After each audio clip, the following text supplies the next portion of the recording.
Marcos capítulo 7, versículos 5 al 8. En este día yo quiero hablar un poco acerca de la adoración. Quiero hablar unos aspectos acerca de la adoración.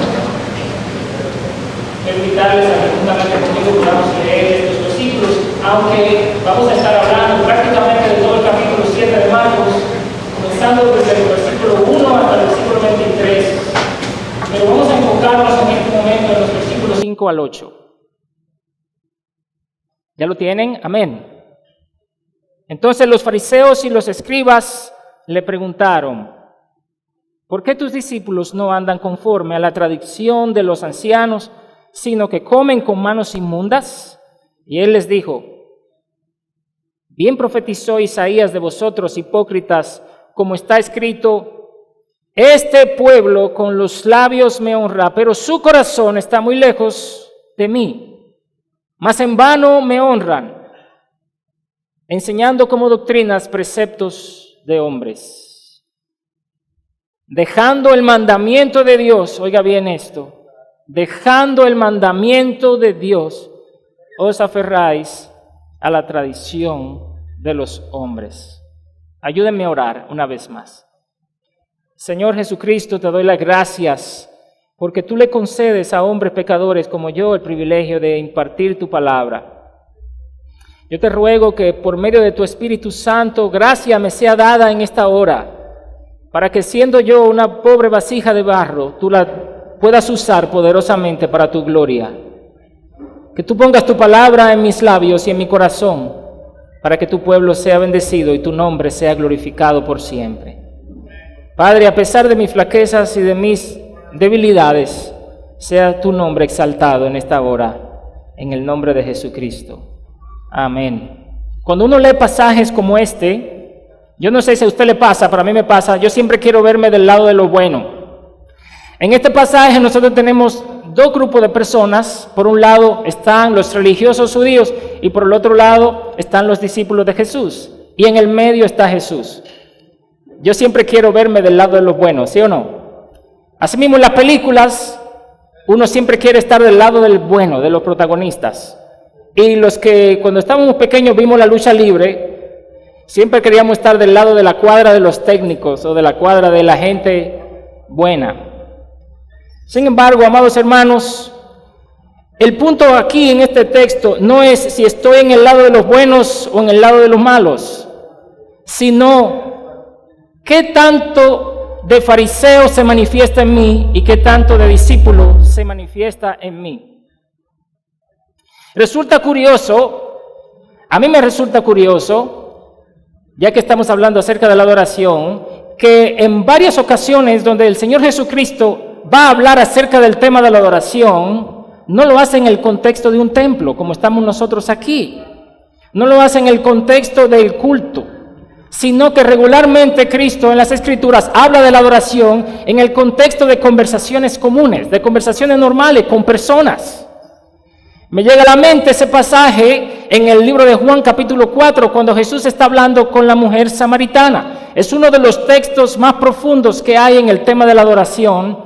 Sin embargo, Jesús lo expone en una ciudad que ni siquiera era israelita, con una mujer que no era tampoco judía, sino samaritana, y que era una mujer mala, de mala reputación, en el calorazo del mediodía, al lado de un pozo, hablando con una mujer que tenía 5 maridos, y el que tenía ahora mismo no era de ella. En ese contexto, el Señor Jesús se le ocurre dar una de las enseñanzas más poderosas acerca de la adoración. Y el texto que estamos mirando en este día, en el libro de Marcos capítulo 7, es igual. Jesús está dando una tremenda enseñanza acerca de la adoración genuina, de la verdadera adoración, y lo está haciendo en el contexto de una conversación, no en el contexto del culto. ¿Y sabe qué? Eso nos deja dicho a nosotros algo muy importante. La adoración está más allá de los templos. La verdadera adoración no se circunscribe a este edificio, sino que se debe vivir allá afuera. Me llama mucho la atención que Cristo haga este tipo de cosas.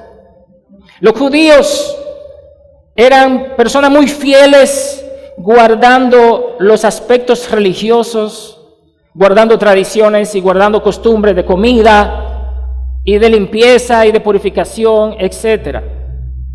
Y ellos juzgaban a las personas que no hacían lo mismo que ellos. Y fíjense, en este caso, el libro de Marcos nos está describiendo un momento donde Cristo se junta, o donde estos religiosos van donde Cristo, viajan desde Jerusalén, todo el norte hacia Genezaret, una ciudad que estaba al lado del mar de Galilea. ¿Para qué? ¿Saben para qué viajan ellos esa gran distancia? Para poner a prueba al Señor Jesucristo, para ponerle una trampa. Y sucede que al parecer vieron en esos días que los discípulos de Cristo habían comido sin lavarse las manos. Pero no es, ojo, no es el lavamiento de las manos que nosotros hacemos normalmente. Usted va al lavamanos, usa jabón y se lava. Ellos estaban hablando de un lavamiento ceremonial que tenía una connotación religiosa. A ese tipo de lavamientos ellos le asignaban un valor y un mérito religioso. Así que ellos le preguntan al Señor Jesucristo, le hacen una pregunta: ¿por qué los discípulos de Él, si usted mira los versículos 3 en adelante, no están haciendo lo propio de la tradición? Marcos, que sabemos que le escribió este evangelio a los romanos, nos hace una explicación. Mire el versículo 3 del capítulo 7 de Marcos: porque los fariseos y todos los judíos no comen, a menos de que se laven las manos cuidadosamente, observando así la tradición de los ancianos. Y cuando vuelven a la plaza o de la plaza, no comen a menos de que se laven. Y hay muchas otras cosas que han recibido para observarlas, como el lavamiento de los vasos, de los cántaros y de las vasijas de cobre. Marcos está tratando de ayudarnos a entender por qué estos hombres hacían esto y por qué pensaban así. Pero ¿saben qué? Ninguna de estas cosas que el texto dice que ellos habían recibido para guardar estaban mandadas en la ley. No, se trataba de tradiciones que los ancianos, que los rabinos habían guardado por mucho tiempo, que creían que era buena y ya la habían adoptado. ¿Cuántos creen que lavarse la mano es bueno para la salud? ¿Cuántos creen que lavarse la mano es correcto? Ok, ¿cuántos de ustedes creen que lavarse la mano es necesario para la salvación del alma? No, ¿verdad? Eso era precisamente lo que ellos habían llegado a pensar, que una costumbre que podía ser algo útil había venido a ocupar el lugar de la verdad de Dios. Y así dice el texto, y me llama la atención esto: habían recibido muchas otras cosas para observarlas, cosas que no estaban en las Escrituras. Fíjense cómo es el ser humano, fíjense cómo es el hombre, no obedece la Escritura, pero entonces decide abrazar cosas que están fuera de las Escrituras para guardarla. ¿Cómo le llamamos a eso? Religiosidad, le llamamos a eso hipocresía. El caso es que Jesús es interpelado por ellos, y al parecer ellos pensaban que le iban a hacer quedar mal. En otras palabras, ellos dijeron: wow, esta es la oportunidad que tenemos para hacer quedar mal a Jesús. ¿Por qué? Porque si sus discípulos no se lavan las manos, ¿qué quiere decir eso? Que el maestro no les estaba enseñando bien. Si sus discípulos no guardan las tradiciones, quiere decir que tampoco el maestro guardaba las tradiciones. Así que este es el momento que estábamos esperando para ridiculizar al maestro. Y la pregunta misma de ellos, ¿a quién se la dirigen? ¿A los discípulos? No, ¿verdad? ¿Qué dice el versículo? ¿Por qué tus discípulos? Ellos le están hablando a Jesús, como tratando de intimidarle. Lo que no sabían era la respuesta que venía de allá para acá. Porque Cristo les dio una respuesta inesperada que fue contundente y totalmente confrontativa. Y personalmente, cuando tuve que estudiar este texto, reconozco que en mi propia vida he visto actitudes como esa. No sé a usted si le pasa eso, pero yo me he visto más preocupado por mi punto de vista que por lo que las Escrituras enseñan. Me he visto más preocupado por la costumbre, por las normas, que por la palabra de Dios. Otras veces estamos adorando solo de palabras y el corazón muy lejos.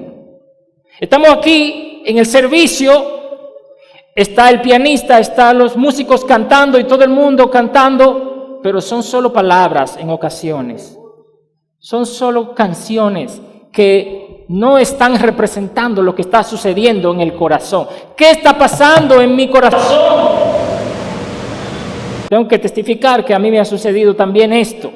Y yo tengo el privilegio de dirigir la adoración, la música en la iglesia y cantar con los hermanos. ¿Y sabe qué? Tengo que confesarles aquí, se lo digo aquí porque ustedes no son mi iglesia, que a veces estoy cantando y estoy más pendiente de la música que de Dios. Con su boca dicen una cosa, pero el corazón, y cuidado, son los religiosos los que están más propensos a esto. Son los entendidos, son los que están en la obra de Dios, que muchas veces estamos más propensos y más proclives a estar haciendo las cosas de labio sin involucrar el corazón. Y que también me veo a mí mismo juzgando a otros hermanos, quizás por alguna falta que yo veo, o quizás por alguna incongruencia teológica, juzgándolo, sin embargo, pasando por alto las raíces pecaminosas que están en mi propio corazón. Y así nos volvemos fariseos. Este es el contexto en el que se da esta conversación. Pero qué bueno es recordar que nosotros tenemos a un Salvador, a pesar de eso, ¿sí o no? Qué bueno recordar que tenemos a un Redentor. Qué bueno recordar que tenemos a nuestro Señor Jesucristo. Que a pesar de que podemos mirar estas flaquezas en nuestras almas, por otro lado podemos saber que Él murió por nuestros pecados y que Él es nuestra justificación y que por causa de Él nosotros somos aceptados delante del Señor. Así que quiero que veamos cómo Jesús expone las características de la adoración hipócrita. Así que esta prédica tiene este tema, exponiendo la adoración hipócrita. Y quiero que veamos cómo Cristo lo hace y que aprendamos lo que es en verdad la genuina adoración. Lo primero que quiero ver con ustedes en el versículo 5 es que la adoración hipócrita se conforma a las tradiciones religiosas de los hombres. La adoración hipócrita se conforma a las tradiciones religiosas de los hombres. El versículo 5 registra esa pregunta que los religiosos le hicieron a Jesús. ¿Por qué tus discípulos no andan conforme a la tradición de los ancianos? En otras palabras, ¿por qué no siguen la tradición? Eso siempre lo hemos hecho así. Y debe ser hecho así, porque así siempre se ha hecho en esta iglesia. Así que esta es la demanda de ellos. Y es una de las características de la adoración hipócrita. Se conforma a las tradiciones más que a la palabra de Dios. Ellos habían llegado al extremo de poner los preceptos humanos por encima de los mandamientos del Señor. Y Jesús pone un ejemplo. Ellos ponían su precepto por encima del mandamiento de honrar a padre y madre. Mira conmigo los versículos 9 al 13. Si tú observas esos versículos, te das cuenta que Jesús está poniendo un ejemplo de cómo ellos favorecían sus preceptos antes que el mandamiento. ¿Cuál era el mandamiento? El mandamiento era honra a tu padre y a tu madre. Y aquel que hablara mal de su padre o de su madre era merecedor de la muerte.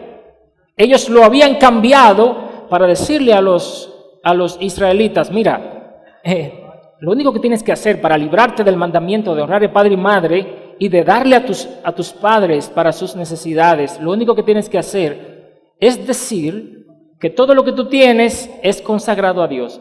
Mira, mamá, yo quería darte esto, pero lo he consagrado a Dios. Y Cristo dice que haciendo esto, ellos estaban invalidando el mandamiento de Dios por sus tradiciones. Hoy en día, vamos a trasladarlo al día de hoy, los predicadores de la prosperidad, ¿qué hacen?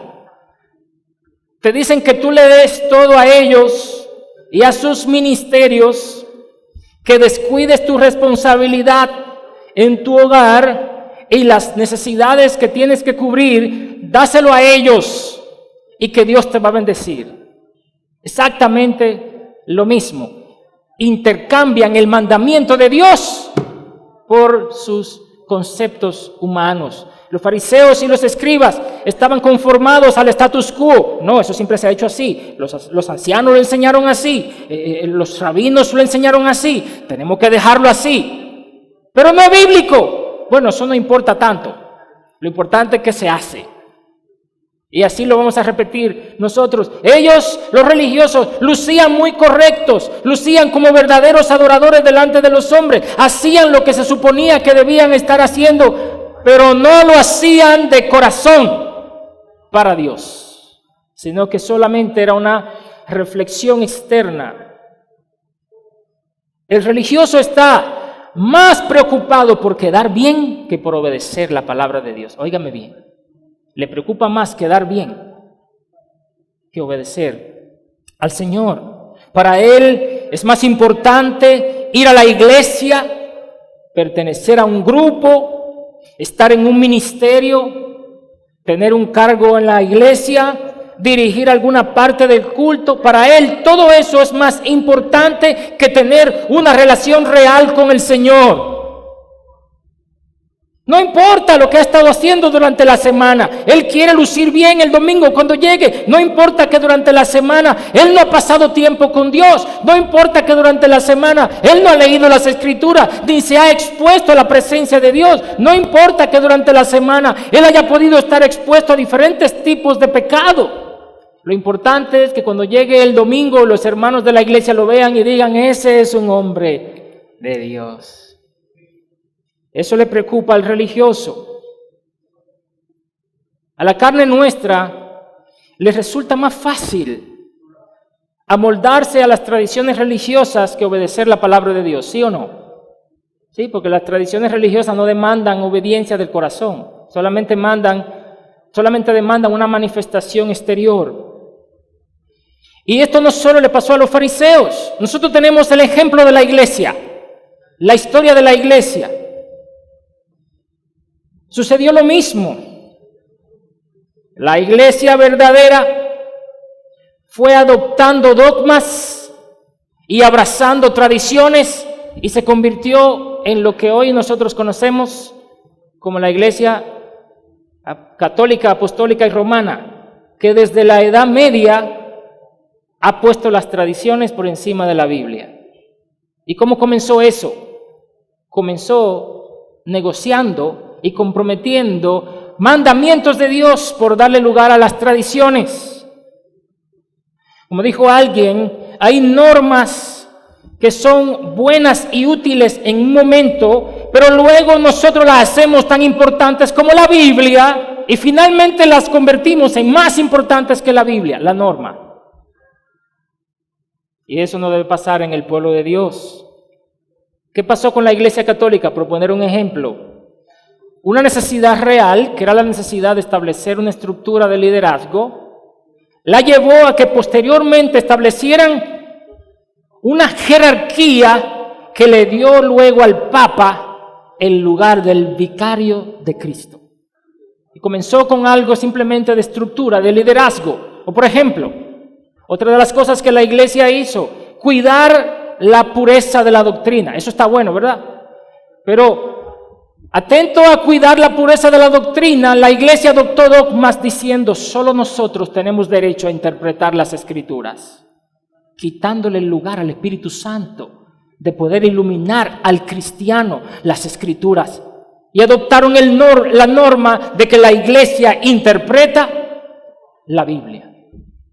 No solo a la iglesia católica le pasó esto, también a la iglesia protestante le pasó. Y usted lo puede mirar como apenas en los inicios de los primeros años de la Reforma, puntos de vista que no eran vitales separaron a las iglesias protestantes. Aspectos que eran básicamente preferencia de algunos lo distanciaron de otros. Hoy día incluso hay denominaciones que tratando de procurar algo bueno como la santidad, se han atribuido ellos el derecho de decir qué se debe poner la persona de ropa, qué tipo de ropa debe usar o qué tipo de ropa no debe usar, o si debe usar prendas o si no debe usar prendas. Todo con un deseo bueno de procurar la santidad, pero estableciendo normas que son básicamente mandamientos de hombres que tienen que ver con la libertad de conciencia del ser humano. Por eso el apóstol Pablo a los Colosenses, en el capítulo 2, versículo 20, usted ha leído ese pasaje en Colosenses 2, 20, él le dice: si habéis muerto con Cristo en cuanto a los preceptos del mundo, ¿por qué? Como si aún vivierais en el mundo, os sometéis a preceptos tales como no manipules, ni gustes, ni toques, todos los cuales se refieren a cosas destinadas a perecer con el uso, según los preceptos y enseñanza de los hombres. Dice el versículo 23, tales cosas tienen a la verdad la apariencia de sabiduría en una religión humana, en la humillación de sí mismo y en el trato severo del cuerpo, pero carecen de valor alguno contra los apetitos de la carne. ¿Y qué tal tú? ¿Qué tal tú? ¿Eres de aquellos que prefieren seguir la tradición religiosa porque te da un estatus social o te da cierto sentido de seguridad, de que al hacer esto o aquello estás más cerca de Dios, a pesar de que tú sabes que no estás en una correcta relación con Dios? Vas a la iglesia, pero no tienes una relación con Dios. Lo importante, dices tú, es que yo voy a la iglesia. O quizás eres de aquellos que saben que su vida no está bien, pero prefieren seguir mostrando apariencia de piedad. No, yo sé que mi vida está desbaratada. Yo sé que espiritualmente estoy en el piso, pero no me atrevo a decírselo a nadie en la iglesia porque yo tengo una reputación que cuidar. Y si yo se lo digo al pastor, el pastor me va a sacar del ministerio tal o me va a sacar del ministerio cual. Así que mejor me quedo callado. Pero ¿de qué nos sirve? El adorador verdadero no busca conformarse al status quo religioso. Él está más interesado en lo que Cristo piensa de él que en lo que la gente piensa de él. Él está buscando una adoración genuina, una relación real con Dios y no simplemente seguir reglas, normas y costumbres. Y este es el momento, amados hermanos, de que nosotros decidamos dejar de seguir tradiciones y dejar de aparentar lo que no somos. Y que le digamos al Señor: Señor, yo quiero ser un adorador genuino. Yo quiero seguirte a ti. Acabamos de ver que la adoración hipócrita se conforma a los preceptos religiosos de los hombres. Pero hay una segunda cosa que el texto nos enseña, y es que la adoración hipócrita se acomoda a los conceptos humanos. Y yo quiero que usted ponga mucha atención en esta parte también. Se acomoda a los conceptos humanos. El sentido primario de la expresión que aparece en el texto cuando dice la tradición de los ancianos y cuando dice precepto de los hombres, sabemos que tiene que ver con las costumbres religiosas, ya lo acabamos de decir. Sin embargo, si nosotros solo miramos esa perspectiva, vamos a perder una gran aplicación que tiene para nosotros en este tiempo, este pasaje. Y fíjense, Israel era una nación fundamentalmente religiosa, ¿cierto? Sí, la religión era el centro de esta nación. Por lo tanto, ¿cómo iban a ser sus preceptos humanos? ¿Iban a ser de índole religioso? Era una nación básicamente religiosa, pues sus preceptos iban a ser de índole religioso. Pero piense por un momento en la sociedad donde nos ha tocado vivir a nosotros en el siglo XXI. Una sociedad cada vez más caracterizada por el humanismo secular, caracterizada por el relativismo moral y caracterizada por el secularismo. Es decir, cada día más hay personas que no responden a ninguna religión. Y usted puede ver eso en las estadísticas de los países. ¿Tú qué eres? Yo no soy religioso. De hecho, quiero decirle que en Estados Unidos el grupo que está más creciendo es el grupo de los que dicen que no son religiosos. Está creciendo más que los propios grupos religiosos.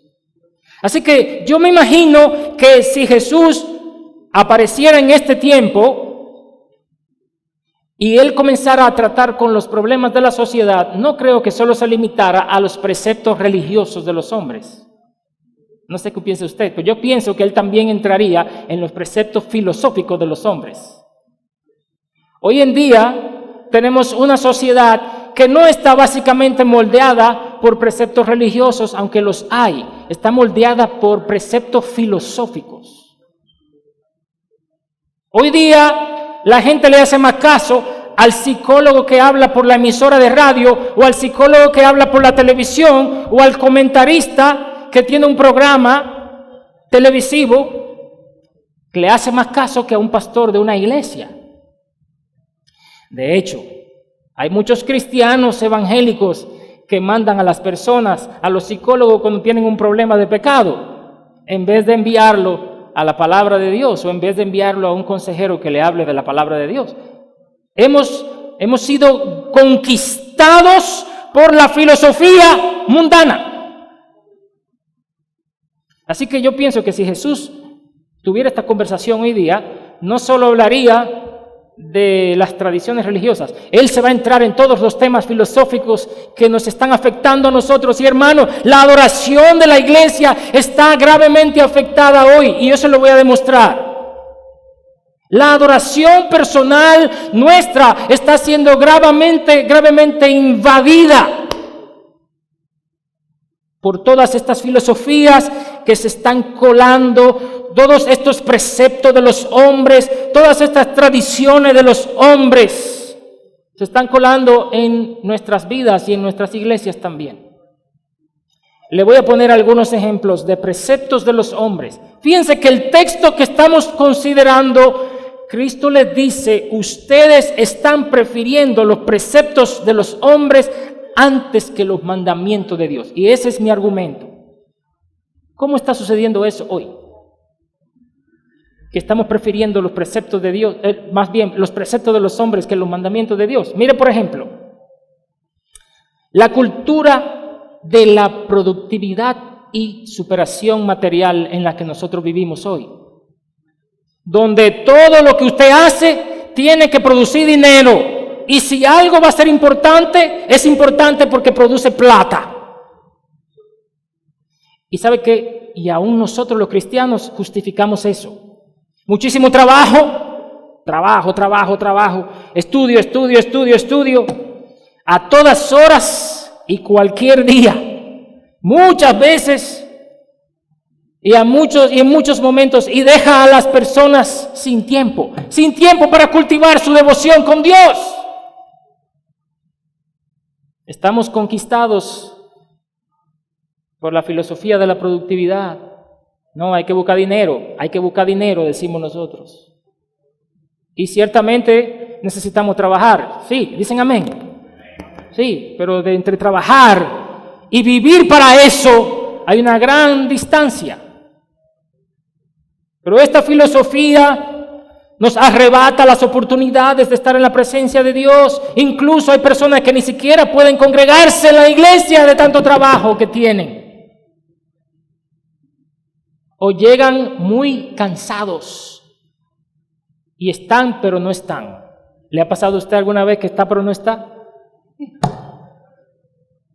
Y ese es uno de los preceptos y tradiciones de los hombres de nuestros días.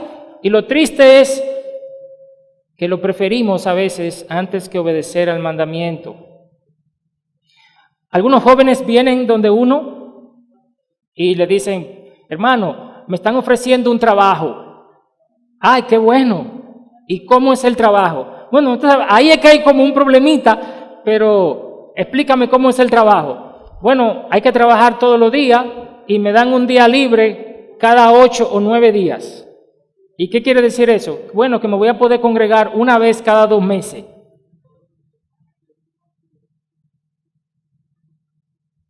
¿Cómo puede ser esto posible? Busca otra opción. Tu vida espiritual es más importante que la productividad. Pero yo estoy diciendo eso, y yo sé que en la mente de algunos de ustedes está el dilema. No, pero él está exagerando. Él está exagerando porque está bien. Una vez cada 2 meses está bien. Y usted dirá, lo importante no es congregarse en la iglesia, lo importante es vivir una vida personal. Usted está equivocado, las 2 cosas son importantes. Ahora, yo le aseguro a usted que si usted se congrega una vez cada 2 meses, usted orará una vez cada 2 meses probablemente en su vida personal, porque su vida se va a enfriar. Y si usted no tiene tiempo para congregarse, probablemente tampoco tenga tiempo para buscar a Dios en lo personal. Pero otra cultura que proviene del pensamiento de los hombres y que está afectando nuestra adoración es la cultura del entretenimiento y la diversión. Todo tiene que ser entretenido, ¿sí o no? Todo tiene que ser divertido hoy en día. Todo lo que estamos haciendo nos tiene que resultar divertido. Por eso el auge de todos estos medios electrónicos. El auge de la televisión, pero ya la televisión está obsoleta. El auge de los smartphones, el auge de las tabletas, de los videojuegos, etcétera, etcétera. La gente cree que siempre tiene que estar entretenida, incluso en la iglesia. El sermón tiene que ser entretenido, el culto tiene que ser entretenido y no aburrido. Si es aburrido, no voy a la iglesia. Y si está medio aburrido el pastor, abro mi celular y arranco a jugar un jueguito de Tetris o de algo de esto.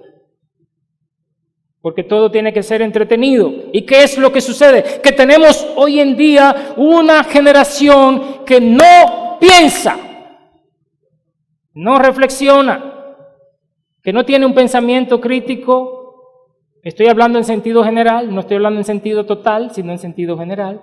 Claro, tenemos jóvenes que piensan, pero son la minoría, y usted lo sabe. Tenemos una generación que casi no lee, y lo que lee, vaya a ver. Esta tradición de los hombres que se predica por los medios audiovisuales está afectando profundamente la vida de oración personal y la búsqueda del Señor. Y usted dice amén, porque es verdad.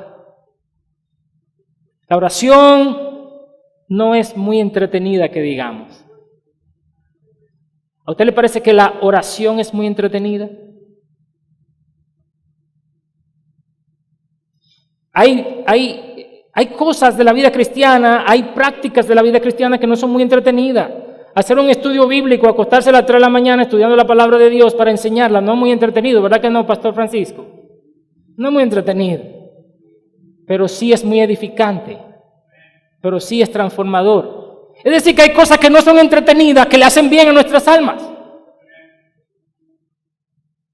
Pero estamos viviendo en la época del video, en la época del cine, de las pantallas, de las luces, de la música, y todo tiene que ser así. No me parece que la confesión de pecado y la intercesión por los otros sea tan entretenida. Sin embargo, estamos llamados a hacerlo. Pero otra más. Yo sé que usted quiere que yo me pare ya de decir esto, pero no me voy a detener hasta que no termine. La cultura de la autosatisfacción. Atención. Este es otro de los preceptos de los hombres que yo creo que Jesús, desde las enseñanzas de los evangelios, combate fuertemente. Esa idea de que todo lo que hacemos nos tiene que agradar y hacernos felices. Usted escucha frases como esta. ¿Cuántos han escuchado esta frase? Lo más importante es que seas feliz. Lo más importante es que te sientas bien. No importa lo que hagas, lo importante es que lo disfrutes. ¿Cuántos disfrutan trabajar de 8 a 5? Todos los días sin respiro. Y a veces son trabajos muy difíciles, ¿cierto? Yo sé que hay alguna risa por ahí, no sé si... Yo disfruto mucho lo que hago, pero hay momentos, hermanos, en que ya yo no aguanto una consejería más. Hay momentos en que ya quiero irme para mi casa a botar el golpe. Pero vivimos en una cultura donde lo importante es que te agrade lo que estás haciendo, y por eso la gente se cambia fácilmente de carrera universitaria hoy. ¿Y qué te pasó, fulano? Tú estás en el cuarto semestre. Ay, me cambié. ¿Y por qué te cambiaste? Bueno, porque como que no me estaba sintiendo muy cómodo. O de trabajo. La gente muchas veces cambia de trabajo. ¿Y por qué cambiaste de trabajo? Yo no me sentía muy cómodo ahí, no sé, como que no me agradaba mucho. Oye, pero tú no tienes trabajo. Pero vivimos en una sociedad así. Sí, no me gusta la relación de noviazgo o de matrimonio que tengo. Estoy tratando de terminar porque no me siento tan cómodo en mi relación de matrimonio. Trabaja esa relación de matrimonio, mi hermano. Que no todo disfrute y no todo es autosatisfacción. Esta cultura de autosatisfacción que nos pone a nosotros en el centro como si fuéramos lo más importante, compite con la verdadera adoración. Yo no sé qué usted piensa, pero yo pienso que la vida cristiana es una vida más de autonegación que de autosatisfacción. Aunque también tengo que decir que no hay una cosa que produzca más gozo que vivir para Dios. Alabado sea su nombre. Otra tradición de los hombres, y con esta voy a dejar este tema para seguir adelante, pero quiero decir esta otra tradición de los hombres que está siendo muy común en el mundo y que también pienso que afecta a la verdadera adoración, y es la cultura del exhibicionismo. La cultura del exhibicionismo, el narcisismo, la cultura del selfie. Nada que ver, ¿verdad? No estoy diciendo que sea malo per se. Pero aunque muchos ven esto como normal, y hasta cierto punto es normal, sin embargo hay personas que han llegado al extremo de la egolatría. No hay un momento en que no se estén tomando una foto y subiéndola a las redes. No hay una comida que se estén comiendo que no puedan tomar una foto y subir a las redes. No hay un lugar que estén visitando que no estén tomando una foto y subiéndola a las redes. Y generalmente son ellos los que están en todas las fotos, de todos sus perfiles, de todas sus redes sociales. Y yo no sé, pero me parece que cuando eso llega a cierto extremo, puede que esté reflejando una incorrecta adoración, donde yo soy el centro y donde quiero que me vean, quiero que sepan lo que estoy haciendo, quiero que sepan que soy cool, quiero que sepan que estoy a la moda, quiero que sepan lo que estoy vistiendo, que me veo bien, quiero que sepan que bajé 5 libras por mi dieta, quiero que sepan que tengo músculo porque estoy yendo al gimnasio, quiero que sepan, quiero que me conozcan. Yo le voy a hacer un desafío a usted. Si usted tiene redes sociales, vaya a su perfil, pero no ahora, después. Vaya a su perfil de las redes sociales y vea si le da más gloria a Dios que a usted. Usted lo ve, su perfil, como si usted fuera otra persona, y pregúntese, ¿este perfil le da gloria a Dios? Y si no le da gloria a Dios, ya usted sabe. Hemos visto 2 aspectos acerca de cómo es las características de la adoración hipócrita. En primer lugar, se conforma a las tradiciones religiosas de los hombres y en segundo lugar, se acomoda a los preceptos humanos.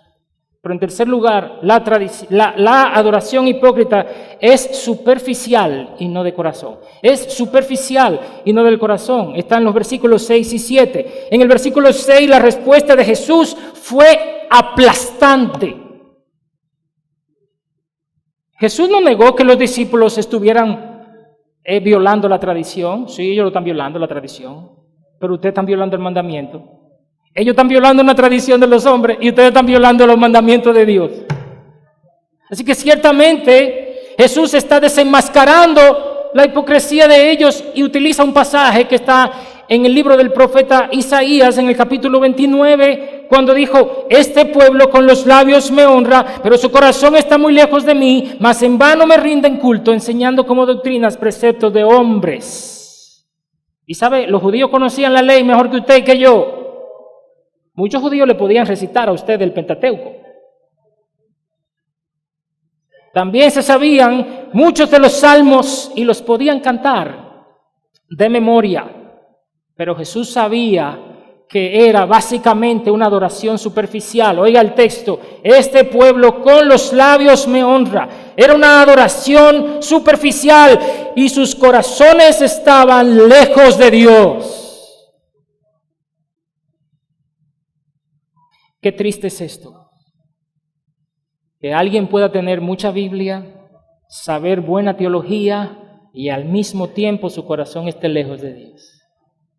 ¿Le ha pasado a usted? A mí me ha pasado. Podemos orar, cantar, alabar a Dios y aún predicar y por dentro estar muertos espiritualmente. Un musulmán devoto tiene que rezar cierta cantidad de veces al día. Ese musulmán anda siempre con una pequeña alfombrita, él la enrolla y anda con ella, porque en el momento de la oración, él saca su alfombrita y ora. Esa es una tradición musulmana. Y se cuenta una historia donde un musulmán iba corriendo, persiguiendo a un hombre con un puñal en su mano para matar al hombre que está persiguiendo. En ese momento suena la alarma de la oración. ¡Pup! La oración. Él se detiene, desenrolla su pequeñita alfombra, la pone en el piso, se arrodilla, hace la oración lo más pronto que puede, se para de ahí y sigue atrás del hombre para matarlo. Para él, la oración no tenía nada que ver con su corazón, ni nada que ver con Dios. Era básicamente un rito, un lapso, una interrupción de una persecución asesina. Para él era eso la oración. Un adorador y un cantante no es lo mismo. Óigalo bien. Un adorador y un cantante no es lo mismo. Yo he conocido muy buenos cantantes que no son tan buenos adoradores y he conocido muy buenos adoradores que nada que ver con cantar. ¿Alguno se identifica? ¿Y por qué? Porque la adoración no es un asunto esencialmente de labios o de expresión externa. Se pueden decir cosas bonitas acerca de Dios, sin embargo estar lejos de Él en el corazón. Para Dios la adoración verdadera comienza en el tener comunión con Él. Ahí comienza la adoración con Dios. Tener comunión con Él. Pasar tiempo con Él. Amarle y obedecerle. Tiene que ver con rendirnos completamente. Amarle a Él sobre todas las cosas. Derribar todos los ídolos que pueda haber compitiendo por el amor del Señor en nuestro corazón. Entonces y solo entonces sí le agradarán nuestras alabanzas, nuestras oraciones y nuestras canciones. ¿Cómo es tu adoración? ¿Es tu adoración solo de labios? ¿Solo música y solo canción? ¿Es solo una expresión externa? Miren lo que dice el obispo J.C. Ryle. Él dice lo siguiente. No debemos conformarnos con llevar nuestros cuerpos a la iglesia si dejamos nuestros corazones en casa. Puede que la mirada del hombre no detecte defectos en nuestra adoración. Puede que nuestro pastor nos muestre su aprobación. Puede que nuestros vecinos nos consideren modelos de lo que debe ser un cristiano. Puede que nuestra voz sea la que más se escuche en la alabanza y en la oración. Pero es mucho peor que nada a los ojos de Dios y heno y rastrojo ante aquel que discierne los pensamientos y lee los secretos del hombre interior. ¡Wow! Eso es una realidad. Por último, la adoración hipócrita.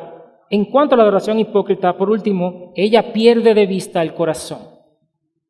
Pierde de vista el corazón. Y Jesús en esta conversación Con los religiosos, en los versículos 14 al 16, les habla de lo que realmente importa. Él le dice, no es lo que entra por la boca lo que importa o lo que contamina al hombre, sino lo que sale de dentro del corazón. Y más adelante a los apóstoles, a los discípulos, Él les aclaró diciendo, versículo 18, si quieren pueden leerlo conmigo, por favor. Y Él les dijo, versículo 18, ¿también vosotros estáis tan faltos de entendimiento? ¿No comprendéis que todo lo que de afuera entra al hombre no le puede contaminar porque no entra en su corazón, sino en el estómago y se elimina, declarando así limpios todos los alimentos? Versículo 20. Y decía, lo que sale del hombre es lo que contamina al hombre, porque de adentro del corazón de los hombres salen los malos pensamientos, las fornicaciones, los robos, los homicidios, los adulterios, las avaricias, las maldades, engaños, sensualidad, envidia, calumnia, orgullo e insensatez. Todo esto sale de adentro y contamina al hombre. Pero hermanos, el religioso, el fariseo pierde de vista el corazón. Se enfoca en lo de afuera. Es superficial. El Proverbios capítulo 4, versículo 23 dice así: sobre toda cosa guardada, guarda tu corazón, porque de él mana la vida. Al ocuparse de las apariencias externas y del cumplimiento de las tradiciones de los hombres, el adorador hipócrita pierde lo más importante, su hombre interior. Pierde de vista su corazón. Y es de su corazón donde provienen todos estos pecados que contaminan a los hombres. Las prácticas religiosas externas se ven bien. Venir aquí los domingos es necesario y es bueno. Pero si usted solamente viene los domingos para ser visto de los líderes y de los demás hermanos, eso es básicamente una obra externa. Y si usted se ocupa solamente de estas cosas, usted va a perder de vista lo más importante. ¿Qué está pasando en mi corazón? Pudiera él estar lleno de todo tipo de maldad y pecado, pero se quedan allí. Jesús quería hacerles ver la necesidad de tratar con su corazón. La adoración sucede fundamentalmente, amados, ¿dónde? ¿Dónde sucede la adoración fundamentalmente? Sucede en el corazón. Sucede en el interior del individuo y de ahí fluye hacia el exterior. ¿No es curioso que también así es el pecado? ¿De dónde Jesús dijo que venía? De dentro y fluye hacia el exterior. Y por eso se hace necesario que ocurra un milagro en el corazón del pecador. Es necesario que Dios obre un milagro en el corazón del pecador. Dios tiene que hacer una maravilla en nosotros. Y es lo último que queremos ver en nuestro mensaje en esta mañana, el antídoto contra la adoración hipócrita. Y yo quiero llevarlos a ustedes al pasaje que Jesús cita. Yo quiero que ustedes abran su Biblia en Isaías 29. Es el pasaje que Jesús cita aquí en Marcos 7. En el texto de Marcos no vemos que Jesús dé una solución explícita al problema, sino que Jesús lo hace de manera implícita. Es decir, Jesús básicamente lo que hace es expresar dónde está el problema. Pero si usted lee Marcos, Jesús no le dice cuál es la solución. Pero Isaías sí. Porque nosotros vamos a continuar leyendo en el texto de Isaías y nos vamos a dar cuenta cómo es que podemos revertir esta adoración hipócrita y cuál es el remedio, cuál es el antídoto contra ella. Miren versículos 13 y 14. Isaías 29, 13 y 14. Dijo entonces el Señor: por cuanto este pueblo se acerca a mí con sus palabras y me honra con sus labios, pero aleja de mí su corazón y su veneración hacia mí es solo una tradición aprendida de memoria. Eso fue lo que Cristo dijo. Ahora miren el versículo siguiente. tanto, he aquí, volveré a hacer maravillas con este pueblo. Prodigiosas maravillas. Y perecerá la sabiduría de los sabios y se eclipsará el entendimiento de sus entendidos. Ponga atención ahora. Por favor, ponga mucha atención.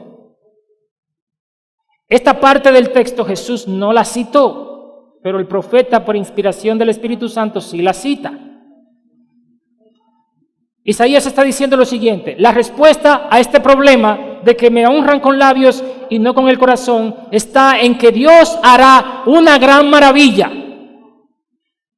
¿Cuál es esa maravilla? Si usted tiene la versión Reina Valera, en la versión Reina Valera, ellos traducen ese pasaje como espantoso prodigio. Un prodigio espantoso. Ahora bien, escuche bien. La palabra espantoso que está ahí no es de malo, es de maravilloso. Porque la misma Reina Valera, en su versión 2002, cambió la palabra espantoso por la palabra maravilloso. Y si usted tiene una versión como la NBI, o tiene una versión como la Biblia de las Américas, o en inglés la versión English Standard Version, ahí dice básicamente una maravilla prodigiosa. Ahora, ¿qué es lo que eso quiere decir? Dios hará una maravilla prodigiosa en este pueblo, y esa maravilla prodigiosa hará perecer la sabiduría de los sabios y eclipsar el entendimiento de los entendidos. ¿Qué maravilla es la que hace esto? Ahora bien, yo quiero demostrarle a qué se está refiriendo el profeta Isaías cuando él dice una maravilla, para contrarrestar la adoración hipócrita. Primera de Corintios, en el capítulo 1, versículo 19 al 21. Miren lo que dice Primera de Corintios, capítulo 1, versículo 19 al 21. Pues está escrito: destruiré la sabiduría de los sabios y desecharé el entendimiento de los entendidos. ¿No le parece conocido? ¿Usted no se da cuenta que Pablo está citando Isaías 29? ¿Dónde está el sabio? ¿Dónde está el escriba? ¿Dónde está el disputador de este siglo? No ha enloquecido Dios la sabiduría del mundo, pues ya que en la sabiduría de Dios el mundo no conoció a Dios mediante la sabiduría, ¿qué dice el final? Agradó a Dios salvar a los creyentes por la locura de la predicación. En otras palabras, cuando el profeta Isaías está diciendo haré una gran maravilla y un prodigio maravilloso, él está hablando del evangelio de Jesucristo. Es la respuesta para la adoración hipócrita. El problema de que el corazón no está involucrado en la adoración es un problema que tiene que ver con el evangelio y que solo mediante el poder del evangelio puede ser resuelto. Por eso, si tú estás aquí en esta mañana y tú eres un fiel asistente a la iglesia, pero tu corazón no está rendido a Dios, yo quiero decirte que Jesucristo, el Hijo de Dios, derramó su sangre en la cruz para acercarte a Dios, no para darte una nueva religión, sino para darte una relación de hijo, heredero de Dios y coheredero con Cristo y una esperanza de vida eterna. Por lo tanto, tú no tienes por qué asistir a la iglesia sin solo tener una relación con Dios. Tú no tienes que tratar de ganarte los méritos a través de hacer cosas, porque Dios ha dado el antídoto para esa adoración hipócrita al darnos a Cristo, su Hijo, el Salvador. Esa es la maravillosa obra prometida por Dios. En lugar de practicar una adoración religiosa, podemos amar al Señor con todo nuestro corazón por medio de Jesucristo. Tener una relación personal con Él. Somos aceptados por medio de Él. Somos perdonados. Somos justificados. Somos santificados. Y seremos glorificados cuando Él regrese por su iglesia. Por medio de Cristo, nosotros podemos presentar nuestras ofrendas, podemos presentar nuestras canciones, nuestras palabras de alabanza y de adoración, fruto de labios que confiesan su nombre solo por medio del Evangelio de Jesucristo. Estas ofrendas pueden ser aceptas ante Dios por la gracia que hemos recibido a través del Evangelio de Jesús. Nosotros podemos ir siendo limpiados de todas esas cosas que Jesús dice que están en el corazón. De ahí donde salen todas estas perversidades. Por causa del Evangelio nosotros podemos ser limpiados de todo esto. Es decir, el Evangelio resuelve el problema religioso, el problema de los conceptos mundanos, la superficialidad del corazón y los pecados que están ahí dentro. Y todo eso por medio del poder del Evangelio de Jesucristo. A Él sea la gloria por todos los siglos de los siglos.